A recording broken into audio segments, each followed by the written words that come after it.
জাতীয় পার্টির chairman GM কাদের বাংলাদেশ প্রতিদিনের টকশোতে এসেছিলেন এবং তিনি স্বীকার করেছেন যে শেখ হাসিনা তার সঙ্গে শেখ হাসিনার টেলিফোনে কথোপকথন হয়েছে, এটি একটি কুশল বিনিময়। জিএম কাদের বলেছেন আমাদের টকশোতে। এটি কি শুধুই কুশল বিনিময় নাকি গুপ্ত রাজনীতির নতুন অধ্যায়ের সূচনা? দেখেন, এখানে আপনি সন্দেহ করতে পারেন, উনি যখন বলেছেন কুশল বিনিময়, আমি ওটুকুই ধরবো, এর চেয়ে বেশি ধরার আমি প্রয়োজন মনে করি না। আমি কারণটা বলি আপনাকে। যেমন ধরেন, আওয়ামী লীগের অনেক পলিটিক্যাল লিডার, আওয়ামী লীগের অনেক মন্ত্রী, তারা হয়তো দেশের বাইরে চলে গেছে, ঠিক আছে?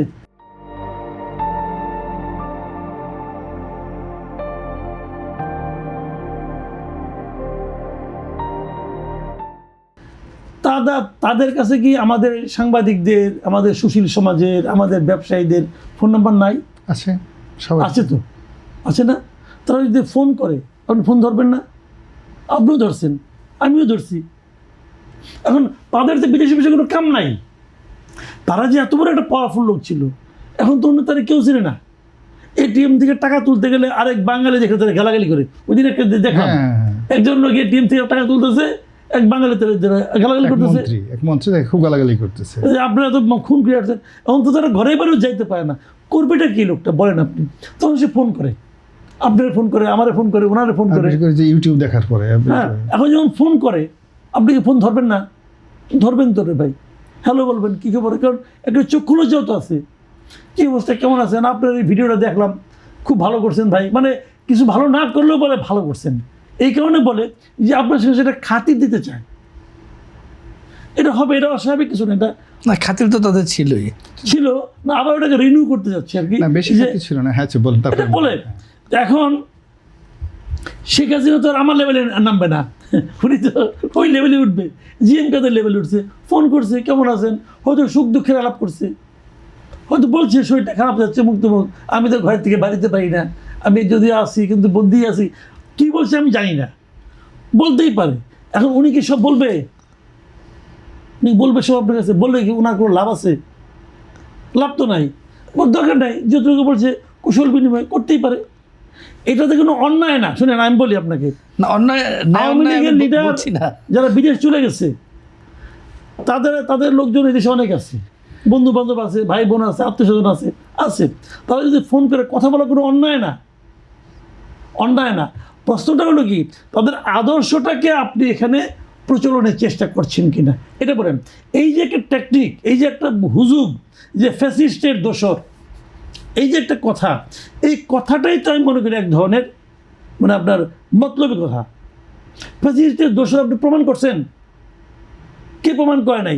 আওয়ামী লীগ আমলে 10 জনের সঙ্গে রাস্তায় হাঁটতে যেতে যদি আপনি 10 জনের সঙ্গে ধাক্কা খেতেন, ওই 10 জনের মধ্যে 9.5 জন আওয়ামী লীগ করতো। এখন তো সবাই বিএনপি করে। এখন আবার ওই একই সিস্টেম, 9.5 জন বিএনপি করে, কালকে বিএনপির পতন হোক, দেখবেন 9.5 জন জামাত করতো। ভাই, এইটাই বাংলাদেশের অবস্থা। আপনি আমাকে বলেন, আজকে যে লোকটা সচিব আছে, ধরেন সচিব অথবা জয়েন্ট সেক্রেটারি ধরেন, সে যে এই যে আপনার অ্যাসিস্ট্যান্ট সেক্রেটারি থেকে deputy secretary, joint secretary, additional secretary হয়েছে, কারা মনে হয়েছে? আওয়ামী লীগ আমলে হয় নাই? আওয়ামী লীগ আমলে হয়েছে।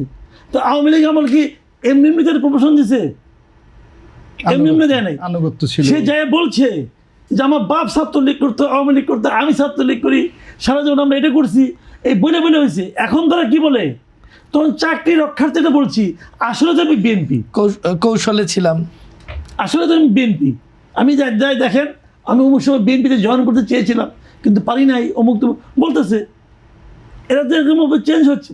কাজেই আপনি যখন কাউকে ফ্যাসিবাদের দোসর বলেন, তখন আসলে আপনি আপনার সুবিধা অনুযায়ী বলেন। দেখেন না, নাহিদ ইসলাম বলতেছে আমরা ছাত্রলীগকে নিব, আওয়ামী লীগ আসেন আপনারা, যারা নাকি ফ্যাসিবাদের দোসর না তারা সবাই আসতে পারবেন। তো করছে ছাত্রলীগ, তাহলে ফ্যাসিবাদের দোসর না হয় কেমন না হয় বলেন?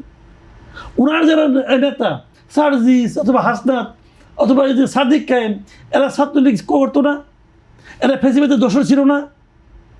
ওইটা আপনার কাছে চলে আসছে, আপনার লোক, কাজে এগুলো সমস্যা নাই। আবার ওই কাম যদি আমার পোলায় করে, তাহলে সে ফ্যাসিবাদের দোসর, কারণ সে এখনও এনসিপিতে জয়েন করে নাই। জয়েন করলে আর হবে না। আর সমস্যা নাই কোনো। ভাই এগুলি শোনেন, আমরা একটা আপনাকে একটা ছোটো একটা কৌতুক বলে শেষ করি। এটা খুবই একটা বহুল প্রচলিত কৌতুক আর কি। এক রাজনৈতিক নেতার কিশোর এক ছেলে বাপের কাছে গেছে, বলছে, বাবা তোমরা যে খালি বলো দেশদ্রোহী দেশপ্রেমিক, এটা আসলে কী? তখন তার বাপ বলতে, শোন, যারা নাকি বিরোধী দল থেকে আমাদের দলে যোগ দেয় এরা হলো দেশপ্রেমিক, আর যারা নাকি আমাদের দল থেকে বিরোধী দলে চলে যায় এরা হলো দেশদ্রোহী। কারণ এই হলো রাজনৈতিক সংজ্ঞা।